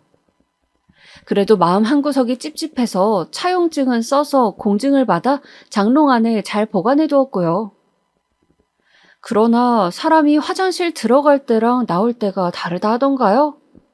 부모님이 돌아가시고 유산을 전부 시댁에 드린 후로 어쩐 일인지 시부모님께서 예전보다 저를 꾸짖거나 구박을 하는 일이 잦아지더군요. 특히 어머니가 웃으시면서 조금 면박을 주시곤 하더군요. 농담 같기도 하고 진담 같기도 한 그런 말들이었어요. 설거지하고 싱크대에 물방울이 몇 방울 튀었다며 이런 것도 제대로 못하냐라고 크면서 너무 곱게 크기만 한 거 아니냐 뭐 이런 이야기들이요. 분명히 예전에는 곱게 자란 귀한 딸 자식 저희 아들에게 주셔서 감사하다며 저에게 너는 항상 이렇게 웃으며 앉아있으라고 아무것도 하지 않아도 된다고 하시던 어머니셨는데 말이죠. 급기야는 제가 준 재산으로 갈빗집을 오픈한 지 얼마 안 돼요. 시어머니는 설거지 아르바이트생이 일을 제대로 못한다면서 이 기회에 너도 내 후계자로서 일이 손에 익어야 한다고 잘하면서 손에 물 한 방울 안 묻혔던 저에게 식당에서 아침부터 밤까지 설거지하고 기본 식재료 다듬는 일을 시켰습니다. 하도 시어머니께서 단호하게 꼭 필요한 단계라고 이야기를 하셔서 저도 그래 언젠가는 내가 이 식당을 물려받아야겠지 하며 어쩔 수 없이 하겠다고는 했지만 난생 처음 해보는 몸 쓰는 일이 너무 힘들더군요. 하루하루 저는 마치 로봇처럼 반복해서 지저분한 음식물 찌꺼기들을 씻어내야 했어요. 그리고 양파도 까고 감자도 썰었습니다. 일을 안 해본 몸이라 그런지 손목은 시큰거리고 허리도 아팠어요. 그래도 저는 아픔을 참으면서 어른이 시키는 일이니 큰 뜻이 있으실 거라 믿으며 간신히 시간을 견디고 있었어요. 저의 이런 고생에 대해서 시어머니는 원래 식당 일은 배우는 초반에는 힘들지만 차차 몸에 익으면 정말 잘하게 된다며 이런 교육은 돈 주고도 못 배우는 것이라고 잘하고 있다며 저를 많이 격려해 주셨어요. 문제는 제가 임신 중이란 것이었죠. 배가 뭉치거나 힘들 때 잠깐씩 쉬기도 하고 며칠간 휴가를 받아 누워있기도 했지만 점점 배 뭉침이 심해졌어요. 저는 아이가 잘못될까봐 시어머니께 식당 일 배우는 것도 좋지만 지금은 아기를 챙기고 싶다고 말씀드리고 한동안 일을 쉬게 되었습니다. 그런데 점점 배뭉침이 심해지더니 임신 5개월쯤 되던 때 갑자기 피가 비치는 것이었어요. 순간 머리가 핑 돌면서 중심을 잡기 어려웠습니다. 저는 일요일이지만 출장을 간다던 남편에게 급히 전화를 걸었어요. 여보, 나 몸이 이상해. 우리 아기가 아픈 것 같아. 빨리 좀 와줘. 왜 그래? 당신 괜찮아? 남편은 다행히 근처에 있었다며 정말 빨리 달려오더군요. 그래서 뭉친 배를 잡고 응급실로 급하게 갔습니다. 그런데 비교적 빨리 대처했음에도 불구하고 식당 일을 배우며 했던 고생이 아이에겐 너무 힘들었는지 결국 하혈을 잔뜩 하고 유산이 되고 말았습니다. 유산이 되었다는 소식을 듣는데 너무 눈물이 나더군요. 아기를 제가 잘 지켜주지 못한 것이 너무 한스럽고 미안했어요. 부모님이 돌아가시고 식당 일이 피곤했지만 괜찮은 것 같았는데 그렇게 저는 5개월간 뱃속에 품고 있던 저의 아기를 그만 허무하게 떠나보내야 했어요. 저는 너무 충격을 받아 한동안 집에 틀어박혀 두문불출했습니다. 남편은 그런 저를 날마다 안아주고 제가 좋아하는 음식인 김치찌개를 끓여주기도 하면서 다정하게 위로해 주었어요. 시간이 흘러 상처가 좀 아물 때쯤 시어머니는 저에게 힘들 때 일을 하면 오히려 잊혀진다면서 다시 식당 일 배우기를 시작하자고 하셨어요. 저도 그 말이 일리가 있다는 생각이 들어서 다시 식당에 나가게 되었습니다. 정신없는 나날이 돌아오고 설거지하랴, 밑작업하랴, 거기다 갈비탕 육수 비법까지 배우랴 너무 바빴어요. 그렇게 고단한 하루를 정신없이 마치고 집에 와 손을 씻는데 식당 일로 습진이 생겨 피딱지가 앉은 제 손을 보니 항상 여자는 손이 고와야 한다며 백화점에서 좋은 핸드크림을 사서 항상 발라주시던 엄마 생각이 났습니다. 엄마는 내 손이 이렇게 험해진 걸 보면 안타까워 하실까? 그렇게 어른이 되는 거라고 하실까? 궁금하기도 했어요. 그래서 고운 손 대신 저는 요리 비법을 배우고 있으니 나름 가치 있는 일이라는 생각도 들었습니다. 한동안 식당 일에 전념하다 보니 제 몰골은 영 엉망이었습니다. 항상 입는 작업복을 입고 군살도 붙어가고 머리도 미용실을 가지 않은 지 몇 달이 되었죠. 남편은 또 남편대로 출장이다 야근이다 하면서 너무 바빠서 우리 부부는 얼굴 보며 살가운 대화 한 번을 하기가 힘들었어요. 일주일에 한 번이나 두 번 겨우 얼굴을 볼까 말까 했거든요. 그렇게 바쁜 나날을 보내며 제가 30대 중반쯤 될 무렵이었습니다. 무심코 아침에 기지개를 켰는데 겨드랑이에 뭔가 딱딱하고 조그마한 멍울이 만져지고 있었어요.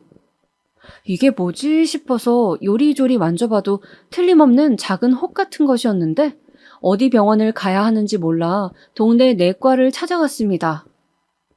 나이가 지긋하신 할아버지 의사 선생님은 제 겨드랑이를 잠시 보겠다고 하시고는 저에게 아유, 오른쪽 겨드랑이는 유방암일 수도 있겠는데? 라고 말씀하시면서 빨리 유방외과를 찾아가라고 하셨어요. 전 너무 놀라서 부랴부랴 큰 병원 유방외과를 예약하고 진료를 보았습니다. 큰 병원에서는 초음파를 해보자고 했는데 의사 선생님이 보시더니 초음파에 보이는 모양상 겨드랑이까지 퍼진 암덩어리 같다고 하시는 거예요. 이런 경우는 대부분 가슴에서 전이가 되어서 겨드랑이까지 암이 퍼진 상태라고 했습니다.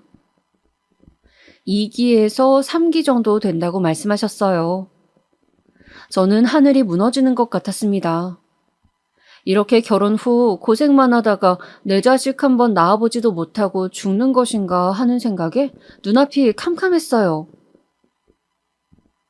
선생님, 저 아직 아기도 못 낳아봤는데 저 아직 너무 젊은데 어떡해요? 선생님 제발 저 좀 살려주세요. 너무 놀라 저는 의사 가운을 입은 아주머니 선생님께 매달려 애걸을 하였습니다. 마치 그 순간에는 제가 드라마 주인공이 된 것 같더라고요. 지독히도 현실감이 없었습니다. 지푸라기 잡듯이 매달리는 저의 모습을 측은하게 바라보던 의사 선생님은 제 등을 토닥거리며 저를 진정시켜 주셨어요. 환자분, 자세한 건 조직 검사를 해봐야 압니다. 일단 진정하시고 이성을 찾으셔야 합니다.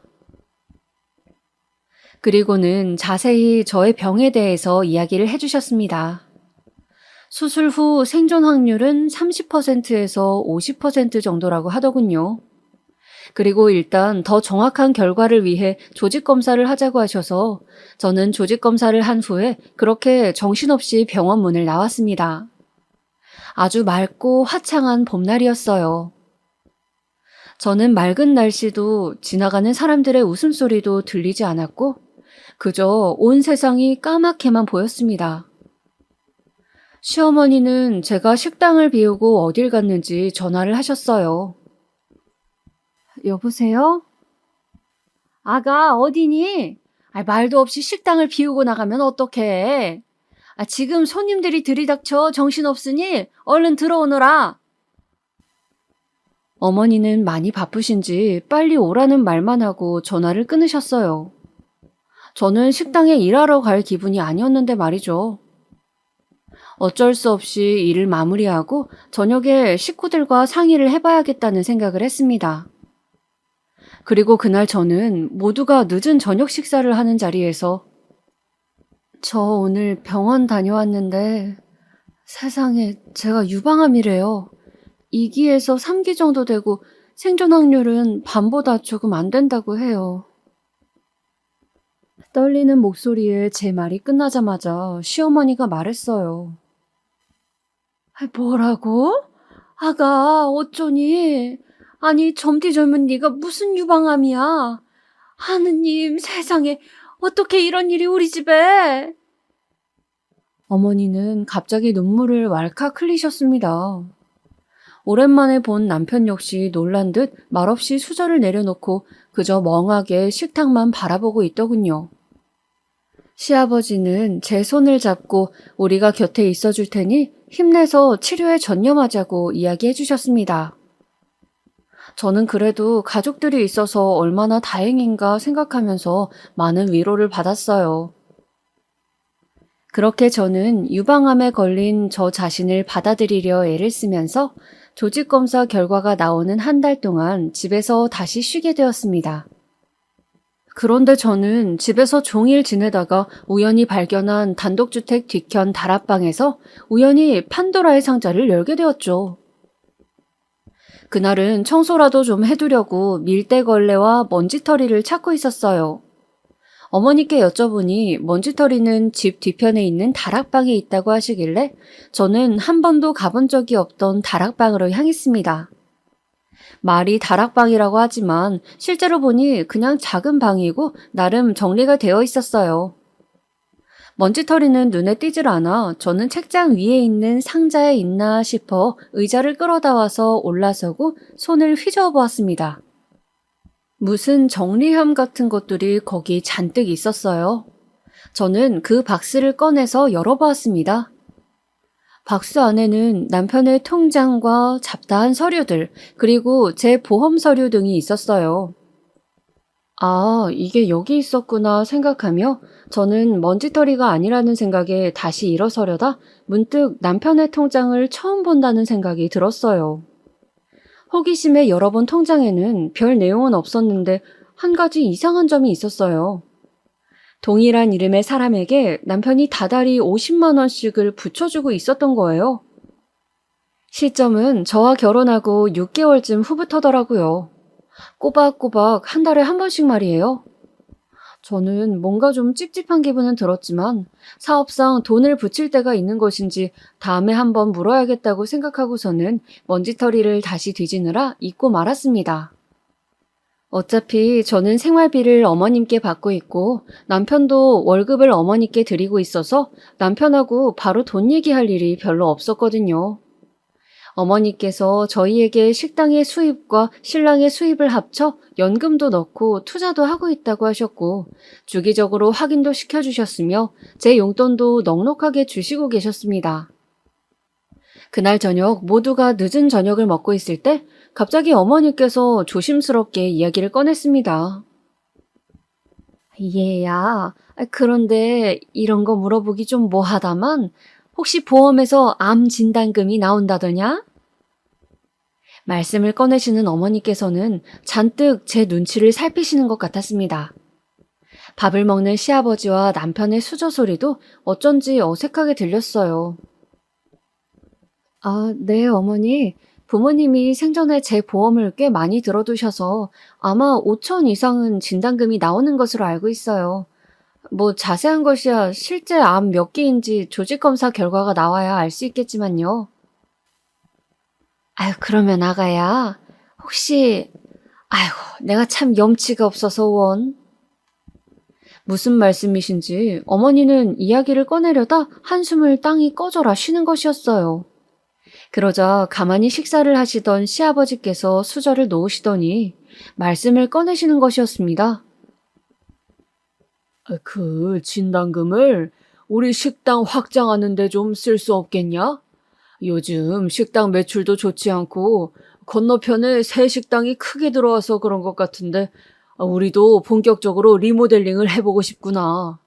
얘야, 병이 중한 것은 알겠지만 결국 우리가 다 같이 잘 돼야 너도 치료에 전념하고 또 정말 도움이 필요할 때 우리가 도와줄 수 있지 않겠니? 그것은 좀 뜻밖의 말씀이었습니다. 제가 알기로는 요즘도 매출이 꽤 괜찮은 걸로 알고 있었고 건너편에 큰 식당이 새로 들어선 것은 맞지만 제 치료비로 써야 할 돈인데 망설여졌습니다. 그건 좀... 저도 일단 제 치료비로 쓸 돈을 가지고 있어야 마음이 편할 것 같아요, 아버님. 혹시 모르는 게 사람 일인데. 지금 그 말은 우리가 너를 모른 척하기라도 한단 말이냐? 너 식당 물려준다고 일 가르치면서 애쓰는 애들 애미는 안 보이더냐? 아무리 네가 아프다지만 어떻게 그렇게 네 입장만 생각하니? 사람이 마음을 넓게 써야 병도 낫고 모든 일이 잘 풀리는 거야. 에잉? 시아버님은 갑자기 역정을 내시더니 자리를 박차고 나가버리셨습니다. 저는 갑자기 아버님이 왜 저러시는지 좀 이해가 되질 않았어요. 당황스러워하는 저에게 남편과 어머니는 네가 좀 이해하라며 요즘 리모델링을 진행하려고 하는데 견적을 내다 보니 욕심이 나서 돈이 부족해져 여기저기 끌어다니고 있다 보니 예민해져서 그렇다고 그냥 신경 쓰지 말고 치료에만 전념하라고 저를 다독여 주었습니다. 저는 알겠다고 하고 방으로 돌아왔지만 잠자리에 들어서도 내내 마음은 편하지 않았어요. 그렇게 역정내는 모습을 처음 봤고 또 그렇게 리모델링이 자금이 부족한 것을 왜 아무도 이야기해주지 않았냐는 생각도 들고 여러 가지 생각들이 저를 괴롭혔습니다. 그렇게 며칠을 보내며 고민에 고민을 거듭한 끝에 저는 계속 표정이 안 좋으신 아버님을 비롯해 살얼음같이 얼어버린 집안 분위기를 견디다 어쩔 수 없이 진단금을 리모델링 비용에 보태겠다고 말씀드리고 말았습니다. 고맙다, 아가. 정말 마음이 어쩜 이렇게 넓니? 너무 고맙다, 아가야. 어머니는 제 손을 잡고 흔들면서 너무 고마워하셨습니다. 그리고 아버님 자금이 당장 부족해서 그렇지 새로 개업하면 장사가 잘 될 수밖에 없고 그러면 네 치료비는 물론 계속 몸 관리하며 편하게 살 수 있도록 잘 챙기겠다는 말씀을 저에게 몇 번이고 하시더군요. 남편 역시 고마운 눈빛을 보내며 말없이 제 어깨에 손을 얹어주시더군요. 저는 그래, 이제 이 사람들이 내 가족이니까 내가 지금 돕는 것처럼 내가 유방암이 심해져서 생사를 오가더라도 나를 걷어줄 것이라 믿기로 했습니다. 그렇게 암을 견디겠다는 마음을 다지며 걱정의 나날들을 보내고 예약한 병원 날짜가 되어 조직검사 결과를 보기 위해 병원으로 다시 찾아갔어요. 그런데 저에게 2기에서 3기일 거라 말씀하셨던 의사 선생님은 좀 민망한 표정을 지으면서 말하더군요. 환자분, 걱정 많이 하셨죠? 초음파상에는 암처럼 보였는데 조직검사 결과 암이 아니었습니다. 그냥 피부 진피층에 생긴 물혹이네요. 가끔 이런 경우가 있긴 합니다. 축하드려요. 암이 아니라니, 세상에 이런 오진이라뇨. 저는 너무 기쁘고 또 기뻤습니다. 저번에 암 선고를 받을 때도 현실 같지 않았지만 오진이라는 선생님의 말씀이 이번에도 믿기지가 않더군요. 그래서 저는 다른 큰 병원을 찾아가서 조직검사를 또 해보았습니다. 혹시 진짜 암일 수도 있는데 라는 마음이 들었기 때문이죠. 그런데 정말로 천만다행히도 정말 오진이 확실했습니다. 그냥 제 겨드랑이에는 3cm의 작은 물혹이 있는 것뿐이었어요. 아주 간단한 시술로 피부를 째내고 제거할 수 있다고 했습니다. 다른 병원에서 물혹이라는 소견을 듣고 저는 그동안 저의 고생을 부모님이 하늘나라에서 안타까워하셔서 저를 구해주려고 애쓰시는 것 같은 기분이 들었어요. 즐거운 마음으로 집을 향하는 제 발걸음은 날아갈 듯 하였습니다. 어서 빨리 이 기쁜 소식을 가족들에게 알려야지 하는 마음에 저는 다시 가게로 돌아가야 할 시간이었지만 지금쯤 집에 계실 어머니 아버지가 뵙고 싶어서 집으로 향했어요. 오늘 가게 장부 정리를 하시겠다고 정리할 것이 많아 집에서 처리한다고 하셨거든요. 들뜬 마음으로 현관문을 열고 들어서자 안방에서 두런두런 목소리가 들려왔습니다. 저는 방문을 열려고 문고리를 돌리다가 듣지 말았다면 좋았을 이야기를 듣고 말았어요. 그래, 그 아가씨와는 잘 정리하기로 한 거지? 시모의 목소리였습니다. 네, 이번에 그 사람 진단금이 나오면 그걸 주고 잘 마무리하면 될 것 같아요. 그냥 잠깐 재미로 만났던 건데 이렇게까지 돼서 심려를 끼쳐 죄송해요, 엄마. 그래, 지금 네 안사람 명의 집에 월세로 있다고 했었지? 얼른 정리하고 내보내라. 우리에게 그런 사정이 있으면 진작 이야기하지 그랬어. 남자가 사회생활하면서 여자 만날 수도 있지. 그런데 뒤탈이 없는 애를 만나야지. 결국 이게 뭐냐? 돈이나 몇 천씩 뜯기고 앞으로 정신 차리고 살거라. 시아버지의 목소리였습니다. 저는 방으로 들어가려다 놀라서 순간 몸이 굳는 것 같았어요. 아가씨? 월세로 들어와 있다고? 뭔진 몰라도 불길한 예감이 들어 일단 조용히 집에서 나온 다음 허겁지겁 그 당시 월세를 줬던 부동산으로 달려가서 제 명의의 아파트에 월세 계약서를 썼던 사람의 인적사항을 확인하였습니다. 28살의 젊은 여자더군요. 당시 저에게는 시부모님께 유산을 빌려드릴 때 처분하지 않고 남겨둔 아파트가 하나 있었습니다. 그 아파트는 가게 위치와는 멀어서 제가 가게 일을 돕게 되면서 월세를 주었어요. 그때가 아마 제가 유산하기 좀 전이었습니다. 그냥 조용해 보이는 참한 아가씨였던 기억이 나요. 계약서 쓸 때 한 번 본 적이 있었거든요. 그때 그 여자가 부동산을 찾아와 여러 집을 둘러보고는 제 집을 몹시 마음에 들어하며 꼭 계약하자고 했던 기억이 나요. 머리가 아팠지만 잘 정리해보니 그렇다면 그 여자는 제 남편의 내연녀였던 거예요. 그리고 남편이 알려준 대로 제 명의 집에 월세를 들어왔고요. 그런데 왜 굳이 바람을 피려면 다른 데서 펴도 될 걸 제 아파트로 이사를 온 걸까요? 걸릴 위험이 더 커질 텐데. 저는 남편이 바람을 폈다는 사실도 혼란스러웠지만 그보다 그 여자가 왜 내 집에 월세를 들어왔는지가 더 궁금했습니다. 순간 불이 번쩍하고 튀는 것 같았어요. 50만 원. 남편 통장에서 다달이 빠져나갔던 그 돈. 그 돈은 바로 제가 다달이 받고 있는 월세 금액과 같았던 것이었습니다. 남편이 월세를 내주고 제가 월세를 받고 있었던 거예요. 그 여자는 공짜로 제 집에서 살고 있고요. 생각이 여기까지 미치자 저는 다시 그 다락방으로 미친 듯이 뛰어가서 남편 통장을 찾아냈습니다. 정확히 언제부터 감히 우리 부모님이 물려주신 내 집에 그 여자를 들인 건지 알아야 했어요. 온몸이 부들부들 떨리고 너무 화가 났지만 저는 최대한 이성적으로 대처해야 한다고 다짐하면서 침착하게 통장을 찾아갔습니다. 통장은 저번에 봤던 그 낡은 상자 속에 있었습니다. 저는 그 통장을 뒤져 월세가 나간 최초 날짜를 확인했어요. 기억으로 임신 때였지만 보다 정확히 정리를 해보기 위해서요.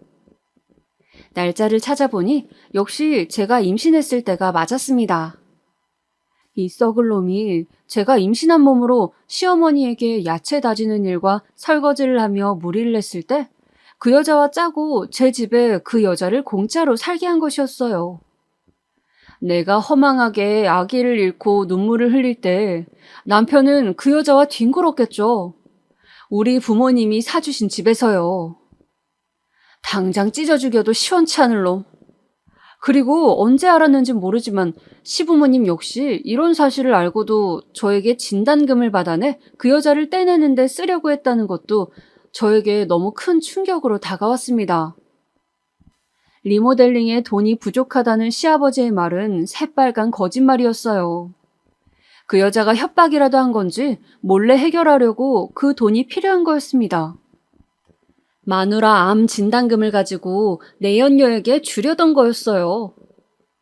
저는 갑자기 내가 무슨 드라마의 주인공이 된 건가 싶고 눈앞이 아득했습니다. 그토록 나를 위해주고 가족이라고 살갑게 대하던 이들이 뒤로 이런 짓들을 벌이고 있었어요. 저를 기만하고 철저히 속였습니다. 생각이 여기에 미치자 뒤늦게 부모님의 유산을 전부 시댁으로 넘긴 건 역시 너무 후회스러웠습니다. 내가 왜 그런 바보 같은 짓을 했을까? 아무리 임신 중이었다 해도 너무 쉽게 결정할 일이 아니었는데 너무도 제가 한심하고 바보 같았습니다. 지금껏 속으면서 당하고 산 것이라니. 그날 저는 병원 다녀와 기분이 안 좋다고 둘러대고 혼자 강원도 바닷가를 갔습니다. 부모님과 가끔 여름에 놀러 가곤 했던 호텔이 있었는데 그곳에 찾아가 해지는 밤바다를 보면서 많이 울었습니다. 나를 철저히 속인 이 인간들은 더 이상 내 가족이 아니다. 나는 반드시 내 부모님 재산을 되찾을 것이며 또 이 인간들이 철저하게 망하게 할 것이다. 라는 다짐을 하면서요. 그리고 다음날 저는 집으로 돌아가 말했습니다. 제가 어제 병원에 조직검사 결과를 보고 왔는데 어머니, 저 이제 진짜 어떡해요? 암이 2기나 3기가 아니라 아예 말기래요. 사방에 전이가 되어서 더 이상 수술이 의미가 없다고 하더라고요. 수명이 길어봤자 3개월일 거라고 해요. 저는 애써 슬픈 기억들을 떠올리면서 거짓 울음을 구슬프게 울었습니다. 일부러 물파스를 발라 눈을 퉁퉁 붓게 하고서는요. 어디서 그런 연기력이 나왔을까요? 저의 눈물 연기는 제가 봐도 그럴듯한 지경이었습니다. 그러고는 시부모님께 이야기했어요. 실은 저희 부모님이 제 앞으로 들어놓은 종신보험이 몇 개 있다고요. 어차피 저는 한 달에서 3달 안에 죽는다고 하니 그 돈도 받아서 사업 확장에 보태쓰라고 했습니다. 이 마당에 제가 돈이 무슨 미련이 있겠냐고 아주 슬픈 표정으로 먼 산을 바라보면서 말이죠. 시부모님은 슬픈 표정을 지은 채 사람이 죽고 사는 문제는 하늘에 달린 것이라면서 저를 위로해 주셨지만 자리가 파하고 방으로 들어가서 쉬려고 돌아서던 그때 저는 들었습니다. 제 등 뒤로 방에 들어가신 시부모님이 두런두런 종신보험에 대해 활기찬 대화를 나누는 것을요. 그 목소리는 너무나 희망에 찬 목소리였습니다. 간간히 웃음소리도 들려오더군요. 저는 저 사람들은 인간이 아니라 악마구나. 정말로 내가 큰일 날 뻔했구나 라는 생각을 했습니다. 그 후 시부모님은 저를 볼 때마다 가증스러운 눈물을 흘리며 피부치도 하나 없는 네 마지막 가는 길은 가족인 우리가 지켜줘야 하지 않겠냐고 걱정 말고 몸조리 잘하고 남은 삶 정리에만 집중하자고 하셨습니다. 당연히 식당 일도 더 이상 하지 않아도 됐고 이제 아무도 저를 건드리지 않고 모두 잘 대해주었어요. 제가 어서 빨리 죽기만 기다리면서요. 저는 그렇게 제가 곧 죽을 날을 받아놓아 아무런 미련이 없는 사람처럼 곧 막대한 돈이 생긴다는 생각에 꿈에 부풀어서 그 인간들이 방심하는 틈을 타서 차근차근 제 복수 계획을 실행해 나갔습니다. 일단 아무것도 모르는 척 제 아파트로 다짜고짜 찾아갔어요. 띵동 하고 초인종을 누르자 그 여자가 문을 열더군요. 확 머리채를 잡아버릴까 하다가 이렇게 싱겁게 끝낼 수는 없다는 생각에 저는 그 여자에게 저 집주인인 거 아시죠? 하고 곧 다음 달이 기한이니까 집을 비워달라고 부탁했어요. 그 여자는 갑자기 제가 뭘 알고 찾아왔나 싶어 놀라더니 집을 비워달라고만 하니까 모르고 왔나 보다 싶었는지 셀쭉하게 알았다고 어차피 이 집에서 계속 살 생각 없었다고 하더군요. 보증금 잘 돌려받고 나갈 거라면서요. 그렇게 그 여자의 쌍판을 확인한 후 저는 변호사 사무실로 가서 이런 경우 내가 어떻게 보상을 받을 수 있는지를 알아봤어요. 변호사 말이 간통은 없어졌어도 내연녀에게 정신적 피해 보상을 요구할 수는 있다고 하더라고요. 최대한 증거를 많이 수집하라는 말도 함께요. 저는 흥신소를 이용해서 남편과 그년의 더러운 짓거리에 대한 증거들을 차곡차곡 모았습니다. 이혼 소송에 반드시 승리할 다짐을 하면서요. 그 여자의 직업도 약간 도움이 되었는데 그 여자는 학교 행정실에서 일하는 교육 공무원이었습니다. 공무원은 품위 유지 조항이 있기 때문에 바람을 폈다가 걸리면 징계를 먹거나 심하게는 파면까지 될 수 있다고 했어요. 저는 증거를 모으며 그 여자의 직장에 어떤 식으로 이 폭탄을 터뜨려 망하게 해줄까 열심히 계획을 짰습니다. 물론 남편과 시부모님 앞에서는 다 죽어가는 시한부연기를 하면서요. 제가 곧 죽을 거라 생각해서인지 다들 제가 식당도 안 나오고 뭘 하고 다니는지 매일 어디를 가는지 관심도 거의 두지 않았어요. 그리고 저는 부모님의 재산을 남길 때 시부모님이 써주신 차용증을 장롱 속에서 찾아내서 법적 효력을 알아보았습니다.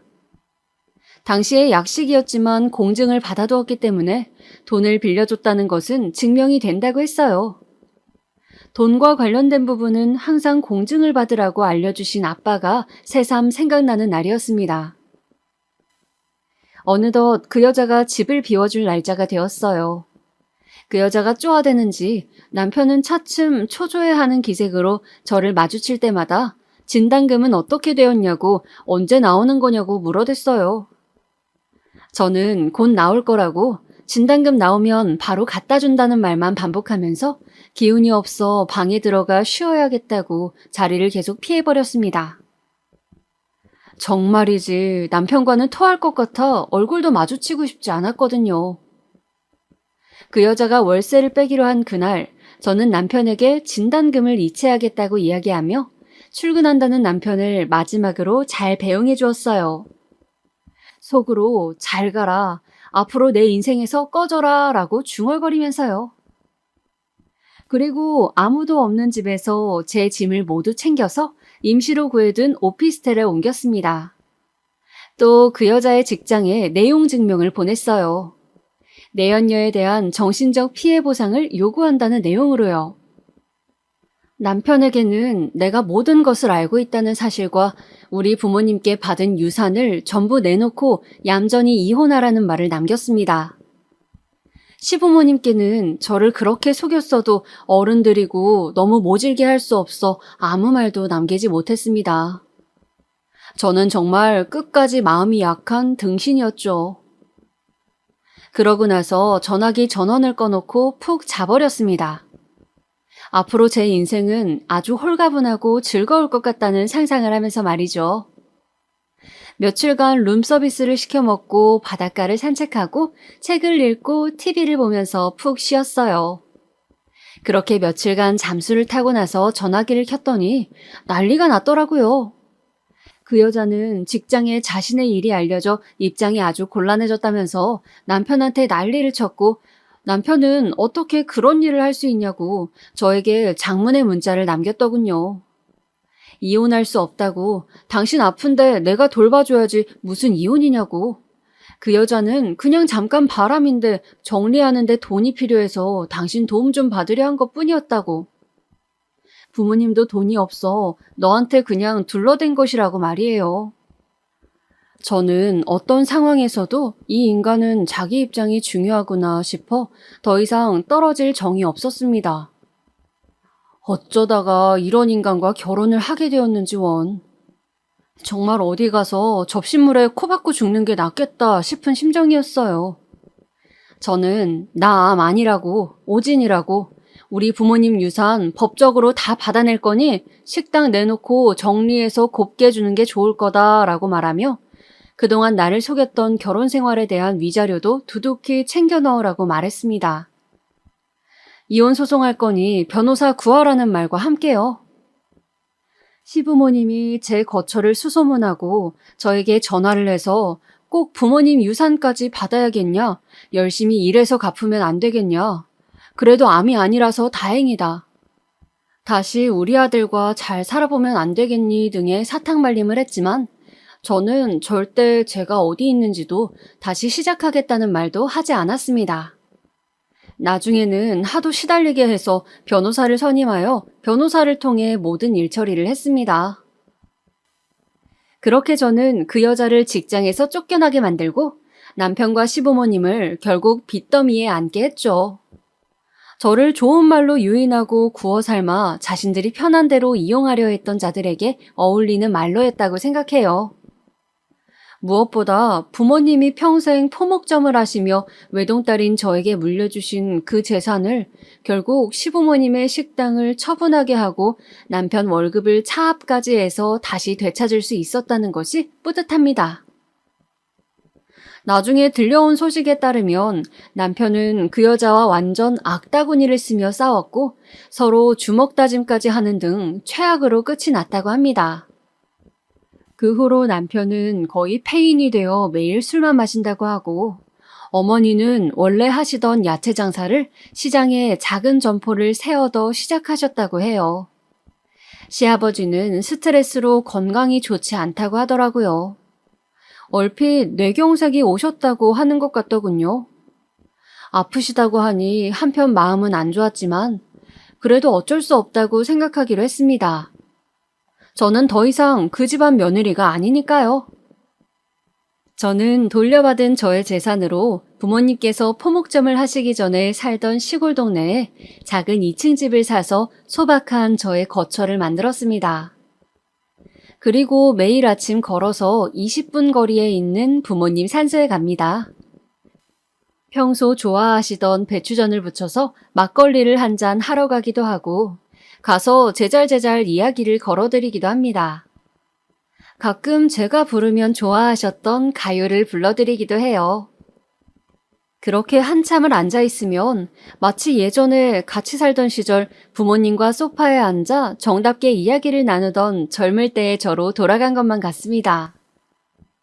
제가 애교를 부리거나 장기자랑을 할 때마다 박장대소를 하며 박수를 치시던 아버지의 모습과 그만 장난하고 과일 먹으라며 핀잔을 주시면서도 미소를 지으시던 어머니가 떠오릅니다.